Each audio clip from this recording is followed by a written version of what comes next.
Modern physics series का ये lecture number 21 है।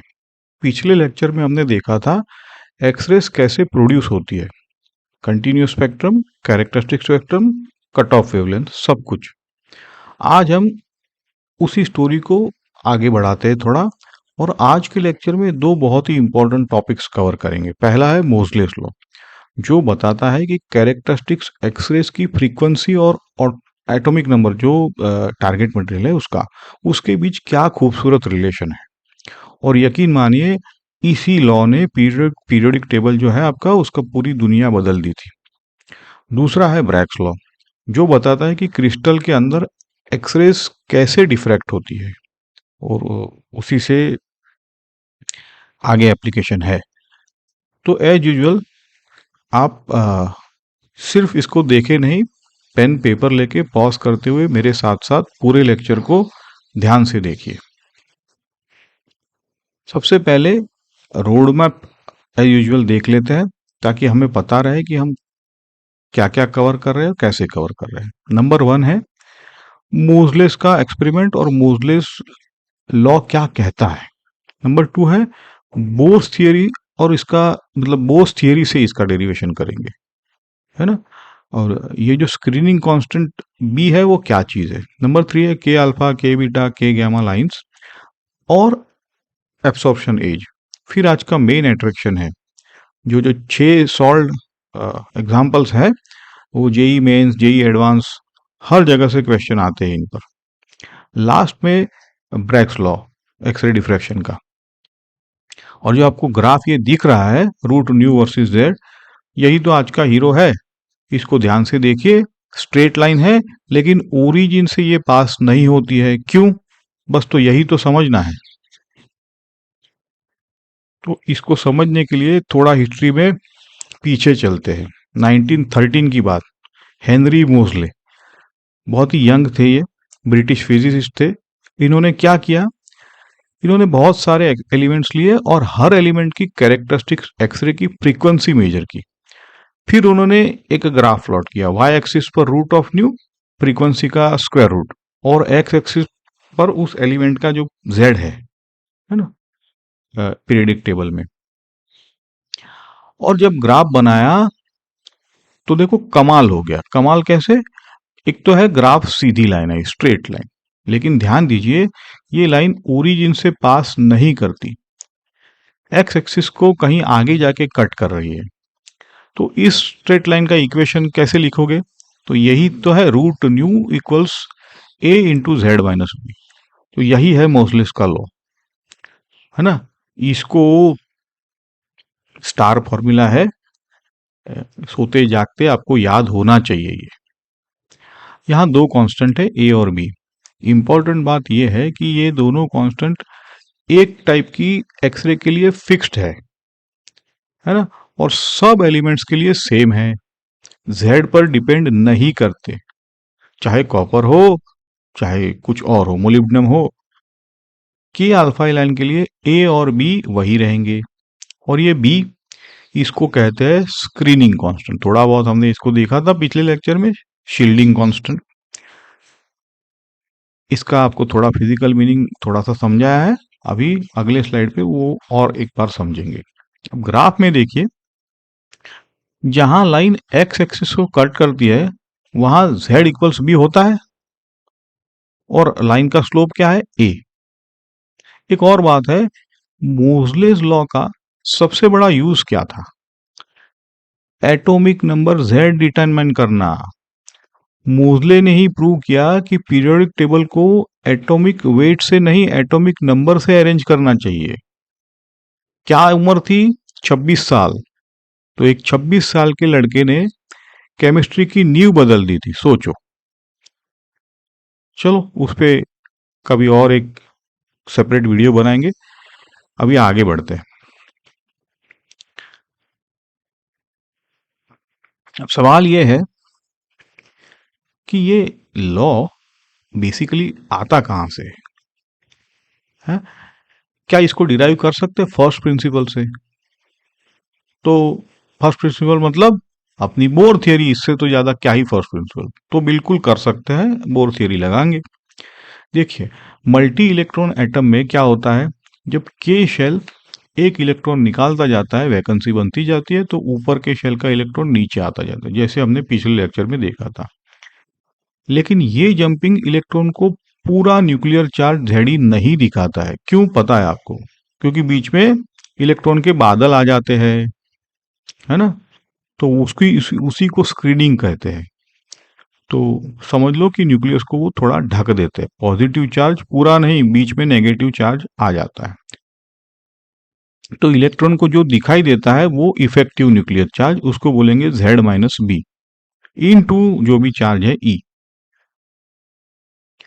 अब बोर के फॉर्मूला में आपको क्या करना है, Z की जगह Z-B डाल दीजिए, तो फ्रीक्वेंसी मिलती है रूट न्यू, ये इक्वल हो जाएगा root of CR into 1/N1² minus 1/N2² और होल इंटू Z-B, ऐसा। अब इसको के अल्फा लाइन के साथ आप अप्लाई करो, तो के अल्फा का मतलब है इलेक्ट्रॉन n=2 से n=1 में आता है, करेक्ट है। तो n1 आपका 1, n2 आपका 2, वैल्यूज डालिए, है ना। 1/1² माइनस 1/2², दैट इज 1 माइनस 1/4, 3/4। तो रूट न्यू इक्वल्स आ जाता है 3RC/4 इंटू तो आपका Z-B है, जो कि एग्जैक्टली A इंटू Z-B है। मतलब A equals root of 3RC/4 calculate करोगे तो अप्रोक्सीमेटली 5 इंटू 10⁻⁻7 हर्ट्स की पावर हाफ आता है। ये नंबर याद रखिए, आगे जो प्रॉब्लम है तो उसमें वेरीफाई करेंगे। और B की वैल्यू के अल्फा के लिए B इक्वल 1, क्यों 1? सिंपल लॉजिक, जब के शेल एक इलेक्ट्रॉन निकल गया वहां से, तो के शेल में एक इलेक्ट्रॉन अभी भी बचा है ना, 1s का, आपको पता है वो सब। तो वही एक इलेक्ट्रॉन आपका न्यूक्लियस को वो स्क्रीन करेगा, ढकेगा। तो बस इसीलिए स्क्रीनिंग कांस्टेंट 1, ऐसा मोटा मोटा। तो ये आपको मतलब आप याद रखना है कि के अल्फा के लिए बी आपका 1 हो जाता है, और Z-B इफेक्टिव न्यूक्लियर चार्ज है। देखो ये साइड में एनर्जी लेवल डायग्राम देखिए, L से K में आता है तो के अल्फा, M से K में तो K बीटा हो जाएगा, N से तो K गैमा। सिंपल सी बात है, पहले भी कवर की है, ये भी हमें आज जरूर पड़ेगी।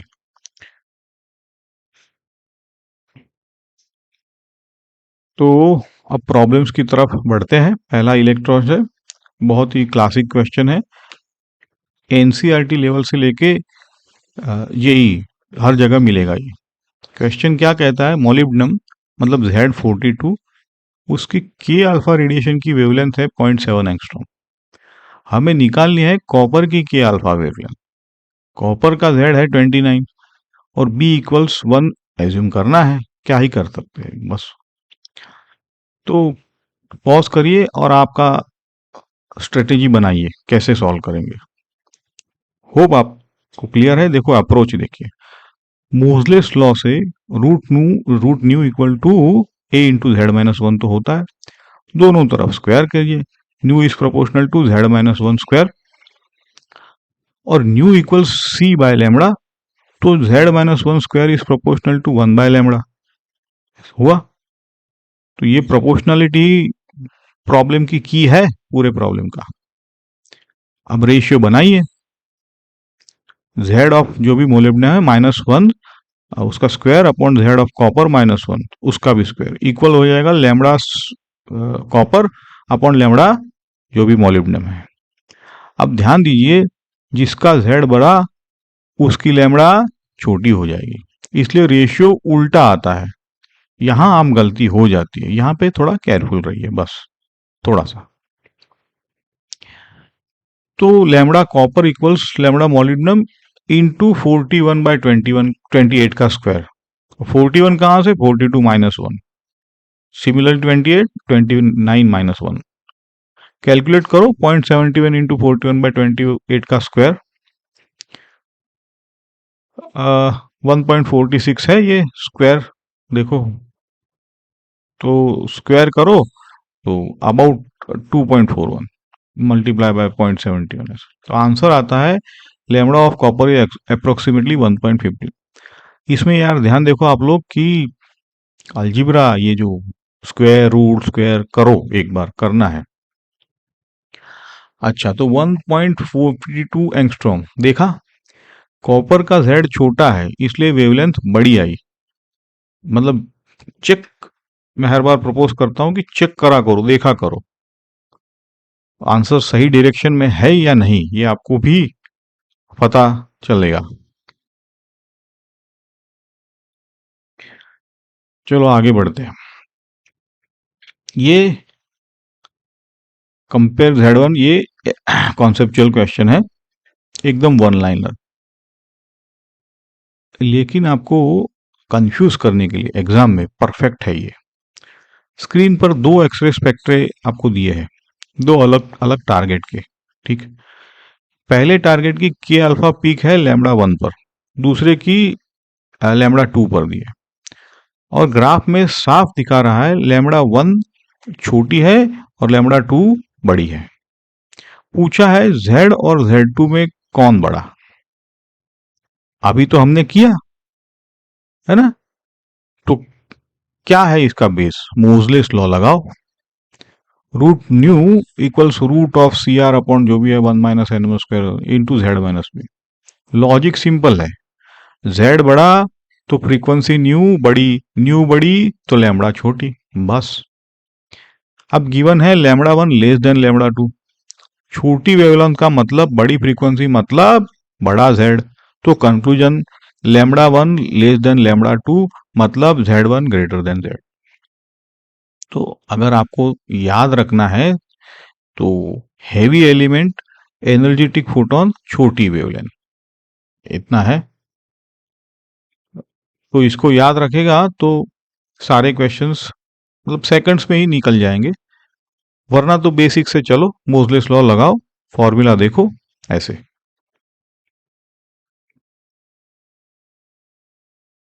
अच्छा, कोबाल्ट की इम्प्यूरिटी, सर ये डिटेक्टिव टाइप क्वेश्चन है, ये मुझे पर्सनली बहुत पसंद है, क्योंकि इसमें फिजिक्स से हम एक अननोन एलिमेंट को आइडेंटिफाई कर रहे हैं, है ना, बिल्कुल फॉरेंसिक लैब में जो होता है। अब स्टोरी ये है कि कोबाल्ट का टारगेट है, जेड दिया हुआ है, उस पे इलेक्ट्रॉन की बम्बार्डमेंट हो रही है, कैरेक्टरिस्टिक स्पेक्ट्रम मेजर किया, लेकिन एक दूसरा फेंट स्पेक्ट्रम भी मिला, मतलब टारगेट में कुछ इम्प्यूरिटी है ना, कोई मिलावट। तो डेटा है कोबाल्ट की के अल्फा वेवलेंथ दी है पिकोमीटर में, पिकोमीटर मतलब ठीक है 10⁻⁻12, इम्प्यूरिटी भी दी है, वो भी पिकोमीटर में दी है। बताओ इम्प्यूरिटी कौन सी है, सोचो थोड़ा, स्ट्रेटेजी बनाओ, कैसे करोगे। देखो सॉल्यूशन, मोजलेस लॉ दोनों के लिए लिखे, है ना, न्यू की जगह सी बाय लेमड़ा और बी आपका 1 होता है, इससे तो ज्यादा कुछ आएगा ही नहीं। Root of C by lambda, जो लेमड़ा ऑफ सीओ है वो इक्वल हो जाएगा Z CO minus root of C by lambda X equal to Z X minus X, मतलब जो अननोन है जेड एक्स माइनस ए। अब डिवाइड कर दीजिए, ए भी कैंसल सी भी कैंसल, तो root of lambda of CO by lambda of X equal Z X minus 1 upon Z CO minus 1। Values डालो जो भी दी है, पिकोमीटर तो पिकोमीटर, तो ये होता है आपका 178.9 बाय 143 अप्रोक्सीमेटली 1.2, इसका रूट 1.2 का रूट अप्रोक्सीमेटली 1.117 इंटू 26, ये अबाउट 29 प्लस 1 जो भी है, तो आपका जेड एक्स निकल के आ रहा है 30, और जेड 30 कौन से पीरियडिक टेबल में है, जिंक, तो इम्प्यूरिटी जिंक की है। देखा आपने, बिना टारगेट को टच किए सिर्फ एक्सरे देखकर हमें पता चल रहा है कि अंदर कौन सा मटेरियल है। यही तो ये लॉ की ताकत है। ये है, बिना इस लॉ के नहीं कर सकते थे ये।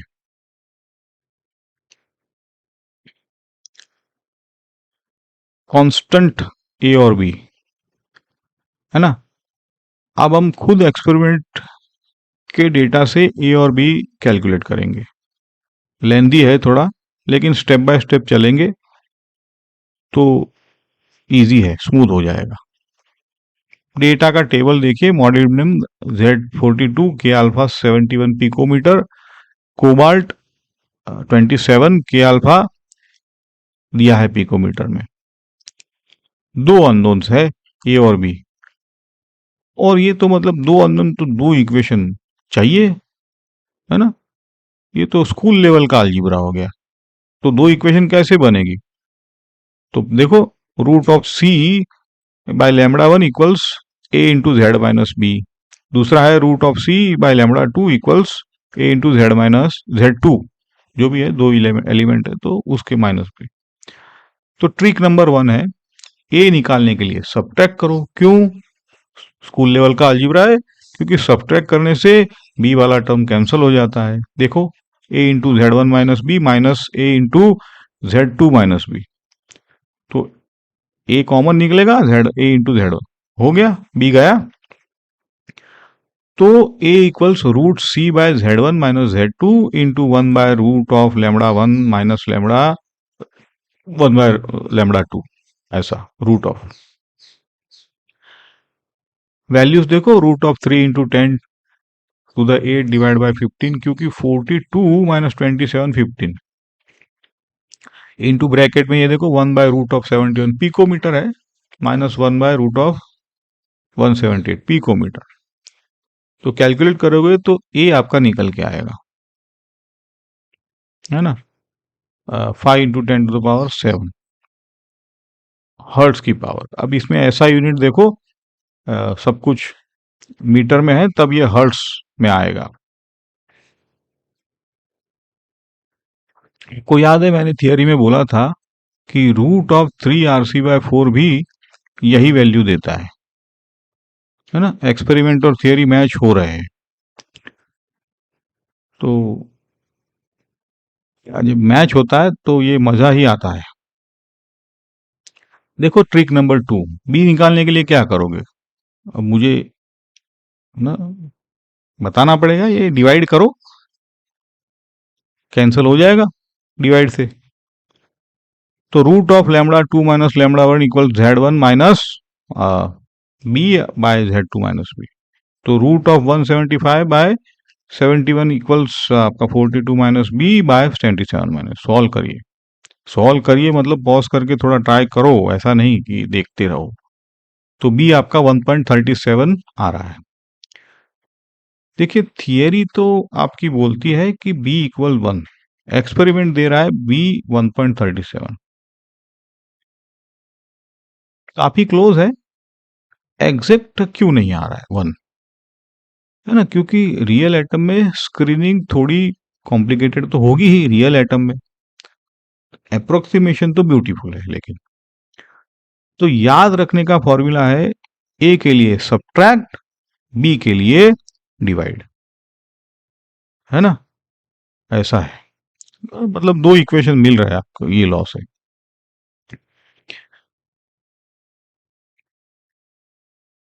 कॉपर टारगेट, दो इम्प्योरिटीज। तो दो इम्प्योरिटी मतलब डबल डिटेक्टिव केस है। कॉपर टारगेट है, लेकिन इसमें पहले एक था, अब दो है। कॉपर की के अल्फा दी हुई है एंगस्ट्रॉम में, दो और के अल्फा लाइंस दिखी है एंगस्ट्रॉम में, दोनों दी है, दोनों आइडेंटिफाई करनी है। फाउंडेशन फॉर्मूला के अल्फा के लिए 1/λ equals R into Z minus one square, 1/1² minus 1/2।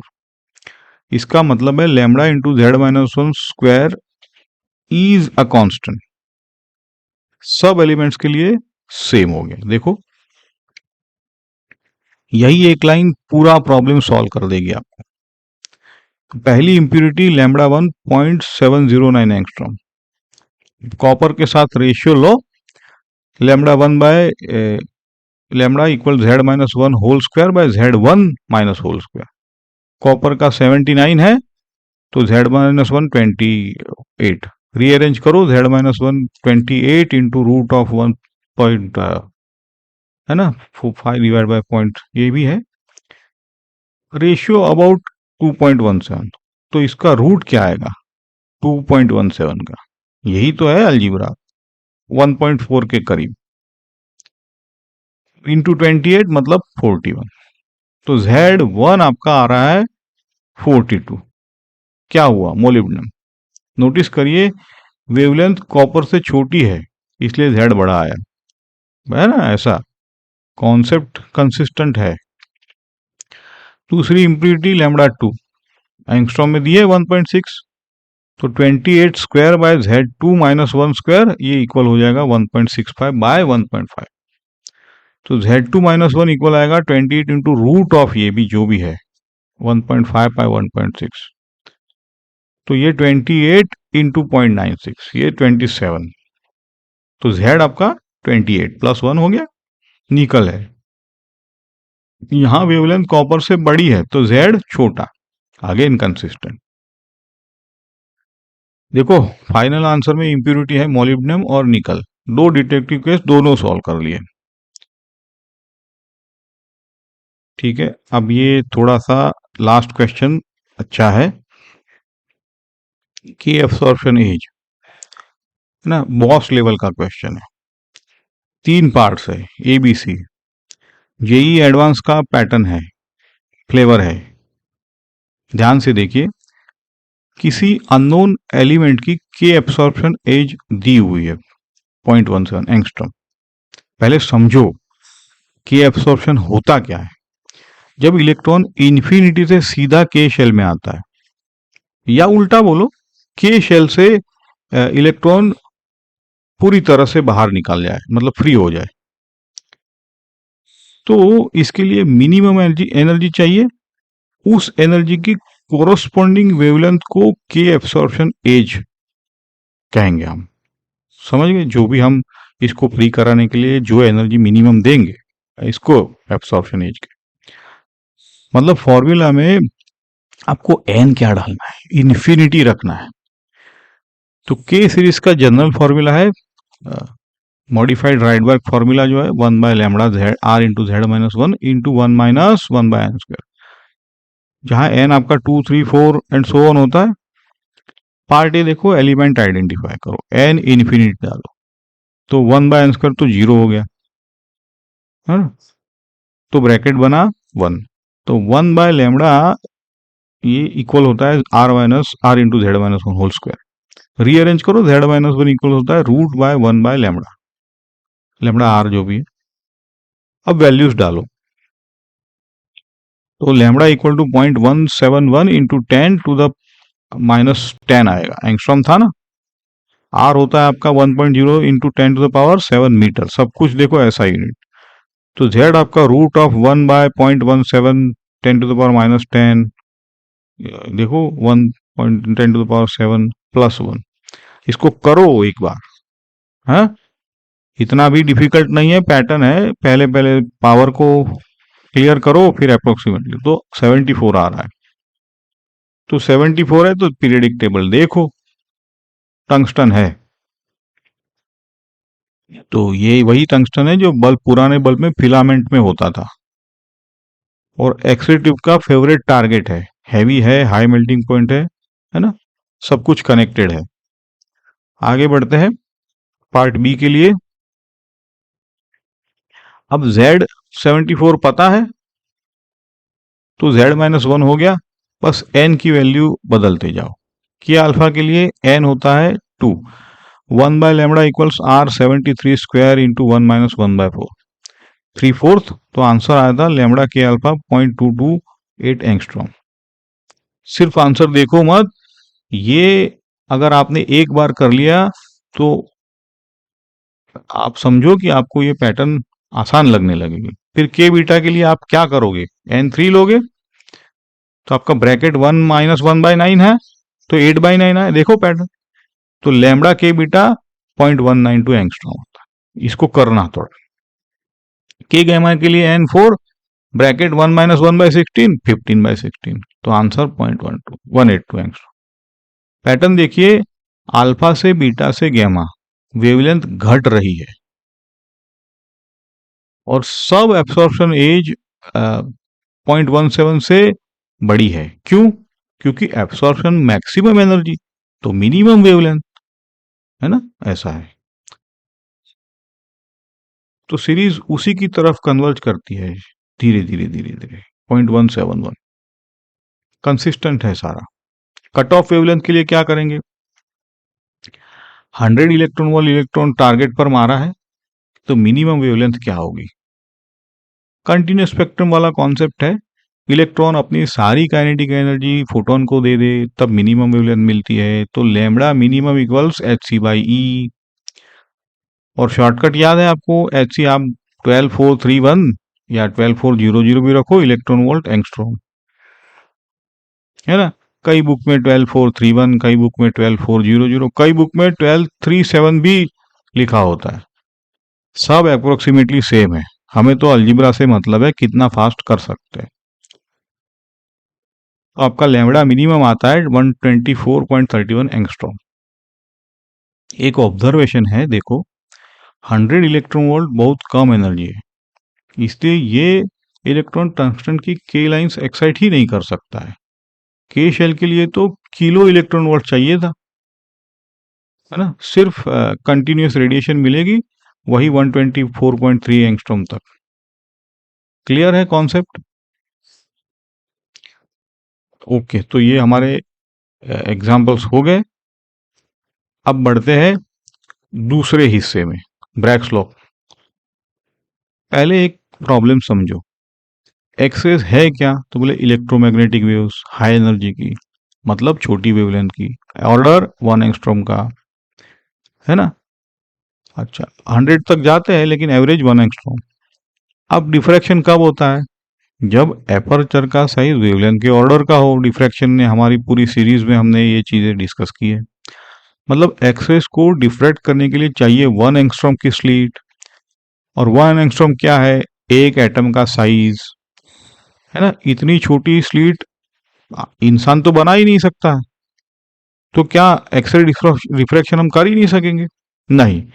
Nature ने सॉल्यूशन पहले ही बना रखा है, क्रिस्टल्स नेचर के पास थे।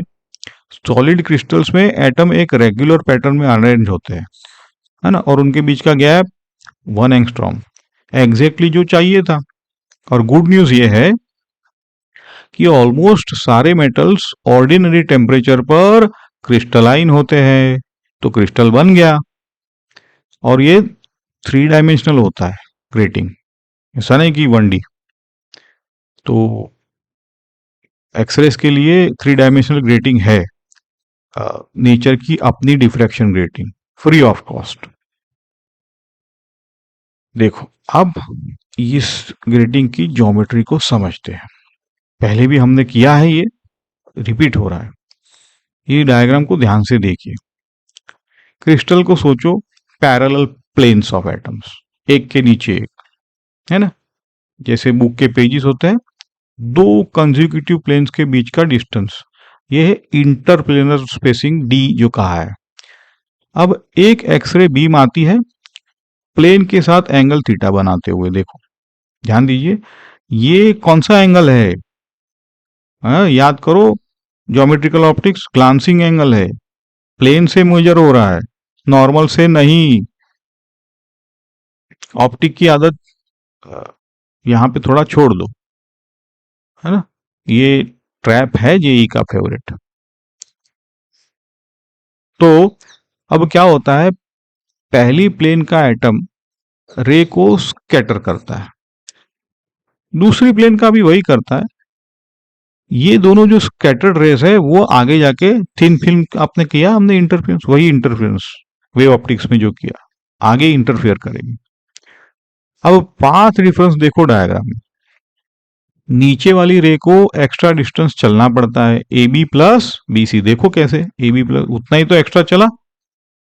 अब ज्योमेट्री से A B D sine theta, क्योंकि वो हॉरिजॉन्टल के साथ थीटा था और ये परपेंडिकुलर लाइन वर्टिकल के साथ थीटा बनाएगी, और बी सी भी डी साइन थीटा, तो टोटल एक्स्ट्रा पाथ आता है 2d साइन थीटा, है ना। और कंस्ट्रक्टिव इंटरफेरेंस के लिए पाथ डिफरेंस हम क्या लिखते हैं, एन लेमड़ा, लेमड़ा लेमड़ा होना चाहिए। तो स्ट्रॉन्ग रिफ्लेक्टेड बीम मिलती है जब 2d sine theta equal to N lambda लिखो, जहां आपका एन होगा 1 2 3 ऐसे। तो यही तो ब्रैग्स लॉ है ना। ये भी एक जेम फॉर्मूला है, काम आएगा आपको। और एक इंपॉर्टेंट बात है, अगर एक्सरेज इन ब्रैग एंगल्स पर नहीं आते तो रिफ्लेक्शन नहीं, एब्सॉर्प्शन होता है। रिफ्लेक्शन सिर्फ सिलेक्टेड एंगल्स पर होता है। ये क्रिस्टल का नेचर है, नेचुरल है, ये क्रिस्टल की खूबसूरती है। ये एक्सपेरिमेंट से समझ में आया है।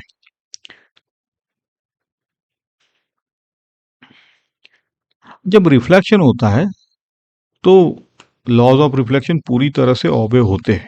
Angle of incidence equal to angle of reflection, और इंसिडेंट रे, रिफ्लेक्टेड, नॉर्मल, तीनों कोप्लेनर, एक ही प्लेन में। वो एप्लीकेशन क्या है, सोचिए, आपके पास मोनोक्रोमेटिक एक्सरे बीम है ना। मोनोक्रोमेटिक मतलब एक ही वेवलेंथ।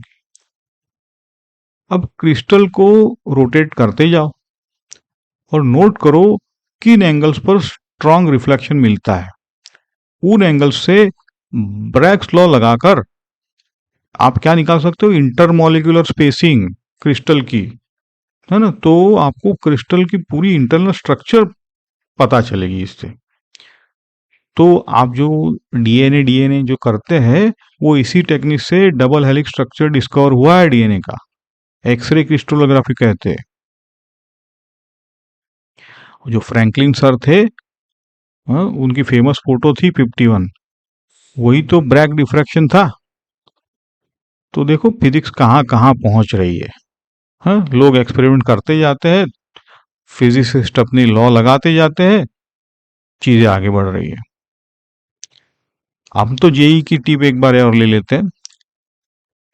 थीटा प्लेन से मेजर हो रहा है, ऐसा नहीं कि वर्टिकल से।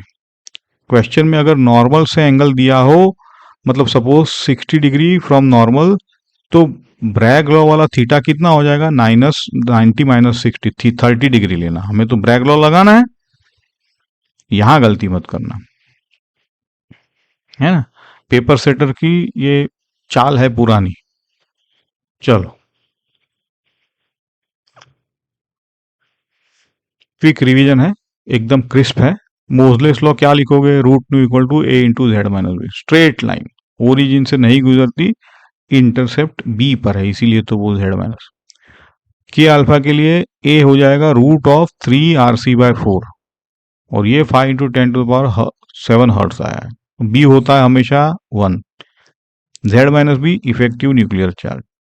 शॉर्टकट क्या है आपका, lambda into Z minus 1 whole square जो है कांस्टेंट है। इम्प्यूरिटी वाले सारे क्वेश्चन इसी से सॉल्व करते हैं। ब्रैग्स लॉ याद रखो, 2d sine theta N lambda. Crystal में नेचुरल 3D ग्रेटिंग होता है, डी अप्रोक्सीमेटली 1 एंगस्ट्रॉम होता है। स्ट्रॉन्ग रिफ्लेक्शन सिर्फ ब्लैक एंगल पर, वरना एब्सॉर्प्शन। थीटा जैसे कहा प्लेन से, नॉर्मल से नहीं। और आज हमने पूरे 6 एग्जाम्पल सॉल्व किए। Wavelength conversion, Z comparison, impurity detection, सब कांस्टेंट निकालना, और टंगस्टन वाला जो बॉस क्वेश्चन था। आप ना क्या करो, इसको एक बार खुद जरूर करो, देखना नहीं, करना है ना। अब हम क्या करेंगे कि अगले लेक्चर में नया चैप्टर है न्यूक्लियस, उसको करेंगे। तब तक के लिए वीडियो अच्छी लगी हो तो लाइक करो, सब्सक्राइब करो, और शेयर भी करो। डाउट्स स्पेशली कमेंट में लीजिए। चलिए, तो आप एज यूजुअल पढ़ते रहिए। बढ़ते रहिए। मिलते हैं अगले लेक्चर में। Thank you.